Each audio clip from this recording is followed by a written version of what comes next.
a look at how the precious metals are performing today, and gold has snapped its two-day gaining streak. It is now trading below $4,900 per ounce.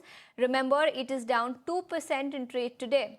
Silver, that too has snapped two-day gaining streak. It is trading at that $76-77 per ounce mark. But remember, silver has underperformed gold in today's trading session because the white metal is down nearly 13% in trade today. Remember, we've seen a wide sell-off in the metal space globally, and that continues to weigh heavy not only on precious metals but on industrial metals as well. Shifting focus to the oil market then, Brent crude has snapped its two-day gaining streak. It is trading near that $68 per barrel mark, and it is down 2% in trade today.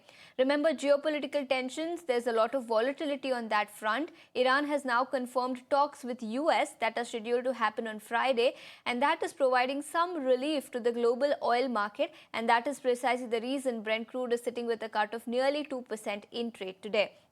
But shifting focus then, and as the India-US trade deal takes shape, the big question now is India opening up its agriculture and dairy sector to American imports? The government has made it very clear that sensitive sectors like agri and dairy remain off limits, with firm boundaries that are drawn to protect farmers' interest in the domestic market. While the US is pushing for greater market access for its farm exports, India continues to prioritize rural livelihoods and food security. To discuss this in greater detail, we are now joined by Mr. G Chandrashekhar, independent commodity expert. Mr. Chandrashekhar, afternoon. Thank you so much for taking your time out and joining us here on ET Now. And although Commerce Minister Piyush Goyal has already stated that the government has drawn clear boundaries around sensitive sectors like agri and dairy, do you believe that the devil could perhaps be in the details, which is still not out? I would actually like to see a joint statement between the US and India to finally know what exactly is the truth.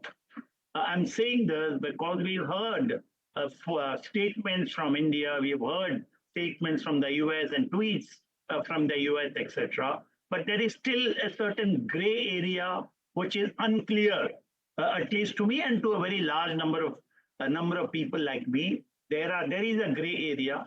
We need more clarity, and that clarity will emerge once the technical details are finalized and a joint statement is issued. This is the first proposition that I have.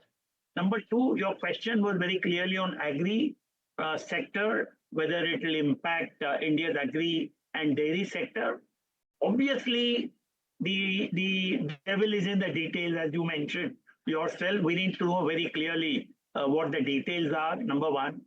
Take the dairy sector, cheese, for example. India's deal with the EU allowed cheese to come into the country. Can we keep off American cheese from coming into our country? No. And therefore, as you rightly said, devil is in the detail. We need to look at the fine print and the specifics of the deal when they are published, when they are announced. Yep. Right, so all eyes will be in the details, which is likely to come out in the next few days. But Mr. Chandrashekhar, let's also talk about the possibility of India opening up its agri and dairy sector. Say not fully, but to some extent maybe. What kind of impact could this have on India's agri market then?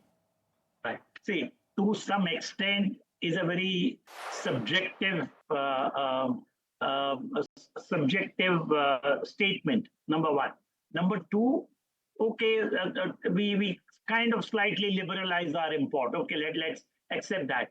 In any case, from the US, we import walnut, almond, raisins, pecans, pistachios, etc. That continues to come into our country.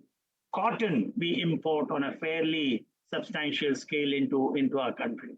So what remains from the US point of view is soybean and corn, right? Indian stand very clearly is that we shall not allow import of genetically modified soybean. If India were to stick to that stand and stand by that conviction and commitment, then US might possibly ask India to buy more of US soybean oil. In any case, India import 3.5 to 4 million tons of soybean oil every year. What's called degummed soybean oil. The US share of India's soybean oil import is very small. Substantially, we import from Argentina and then, of course, Brazil. Therefore, the US might force India in some way to buy more of soybean oil. And currently, there is a duty of 10% on soybean oil import, crude degummed soybean oil import. The deal, what we hear from various sources, is that